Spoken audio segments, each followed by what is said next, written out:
말씀으로 하루를 시작하는 아침을 여는 묵상의 자리에 올라오신 여러분을 주님 이름으로 환영하며 축복합니다.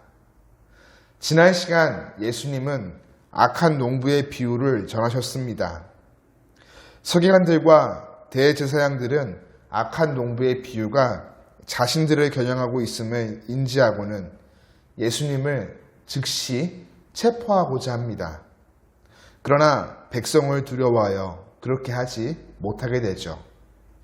그들은 기회를 엿보던 중 예수님을 로마 총독에게 넘길 계획을 세우게 됩니다. 이를 위해 정탐꾼들을 경건한 사람처럼 보이게 만들어 예수님께 보내게 되죠. 그들은 예수님을 말의 함정에 빠뜨리려고 합니다. 예수님을 선생으로 부르면서 예수님은 곧게 말하고 사람을 외모로 평가하지 않으시며 오직 진리로 하나님의 도를 가르치신다 평가합니다. 타협하지 않으시는 예수님의 성품을 강조함으로써 세금 징수에 대해서도 로마의 정책에 맞서도록 유도한 것이죠. 그리고 질문합니다.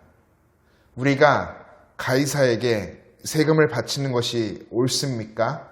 옳지 않습니까? 로마 황제 가이사에게 납세를 거부하면 백성을 선동하고 반란을 도모하는 죄로 총독에게 넘겨질 것입니다. 이들의 악한 생각을 아신 예수님은 데나리온 하나를 가져오게 하신 후 누구에 대한 형상과 글귀가 새겨져 있는지 질문하십니다. 로마 황제의 형상과 그를 가리키는 칭호가 새겨져 있었으므로 그들은 가이사의 형상과 글귀라고 대답하죠.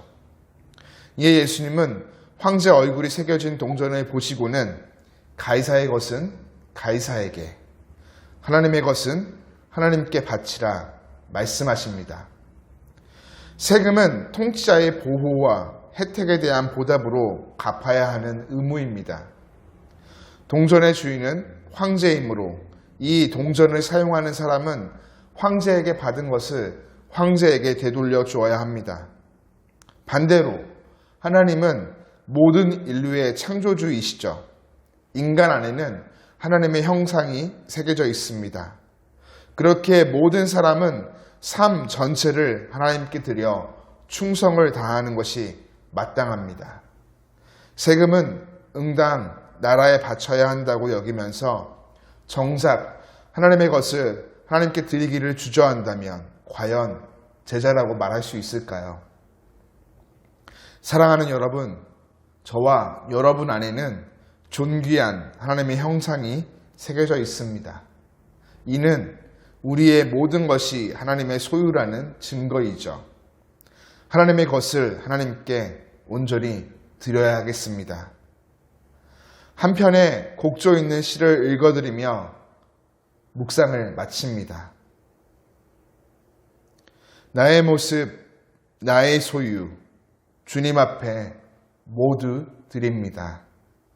모든 아픔, 모든 기쁨, 모든 눈물, 모든 소망, 모든 계획, 내 손과 마음 받아주소서.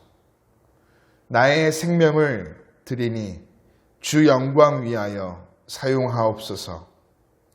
내가 사는 날 동안에 주를 찬양하며 기쁨의 제물 되리 나를 받아주소서. 우리 가진 이 모든 것들을 다 주께서 우리에게 주시었네.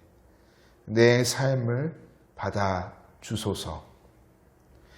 새롭게 한 주를 시작하며 하나님의 것을 하나님께 온전히 기쁨으로 드리는 우리 모두가 되기를 간절히 축복합니다.